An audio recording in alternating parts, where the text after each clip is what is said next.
badania doktora Szuladzińskiego, który przedstawił hipotezę wybuchu pierwszego przed lewym skrzydłem, który urywa fragment skrzydła i później powoduje łamanie dalsze tego skrzydła, i wybuchu w centrum kadłuba samolotu, który separuje te dwie części samolotu. Oczywiście tam są kable, wiele inne rzeczy. One nie rozchodzą się zupełnie, ale powodują to, że ta część tylna samolotu ze skrzydłami zaczyna się obracać, przednia się natomiast nie obraca. Ten samolot musiał spaść wtedy. I rzeczywiście zapis tego ostatniego zamrożonego komputera pokładowego pokazuje, że samolot gwałtownie spada z ogromną prędkością i to, co dziwne, prędkość na początku jest większa niż przed uderzeniem w ziemię i tłumaczy po raz pierwszy dziwną pozycję wraku, gdzie przód samolotu jest nieodwrócony, odwrócona jest dopiero ta część ze skrzydłami i tylna część pasażerska. Raport Millera i raport Maku nie uwzględniają wszystkich danych, które były komisją znane w tych analizach, które zostały przedstawione. Niektóre dane zostały wręcz ukryte. Dotyczy to szczególnie odczytów amerykańskich urządzeń TAFS, czyli urządzenia wczesnego ostrzegania przed uderzeniem w ziemię, i komputera pokładowego. Te dwa raporty mają szczególną cechę. Są dane i jest opis.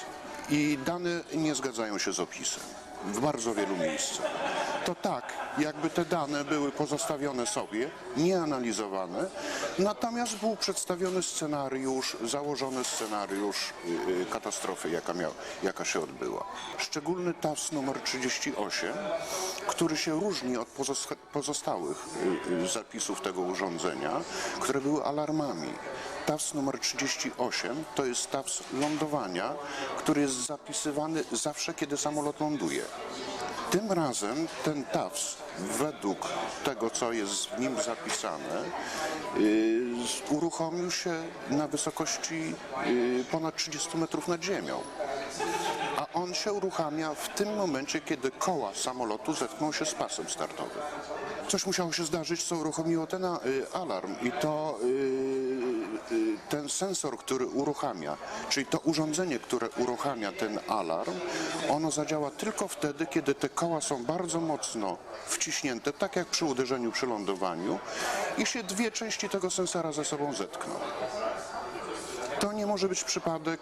Musiało się coś zdarzyć, że te koła zostały wepchnięte. Do tej pory nie wyciągaliśmy wniosków, mówiliśmy tylko o wstrząsach, które zdarzyły się mniej więcej w tym miejscu, 30 metrów nad ziemią. Wstrząsach, które są zanotowane zarówno w raporcie Mak, jak i w raporcie Millera, ale tak jak już mówiłem, analiz tych wstrząsów nie można znaleźć w obu raportach. I jest zapis w wykresach, który można odczytać. I od tego momentu zaczyna swoją analizę dr Szuladziński. Czyli mu przekazali wszystkie materiały, wszystkie nasze informacje, a dr Szuladziński jest ekspertem od wybuchów. I jest jeszcze jedna rzecz w tym wszystkim. Teraz po 2 latach, kiedy ten wrak leży w Smoleńsku, poddany działaniu atmosfery, kiedy ciała, nie było autopsji ciał zaraz po wypadku, teraz 2 lata później, to naprawdę my powinniśmy głośno krzyczeć o Komisję Międzynarodową, bo do analizy po tych 2 latach potrzebni są fachowcy najwyższej klasy.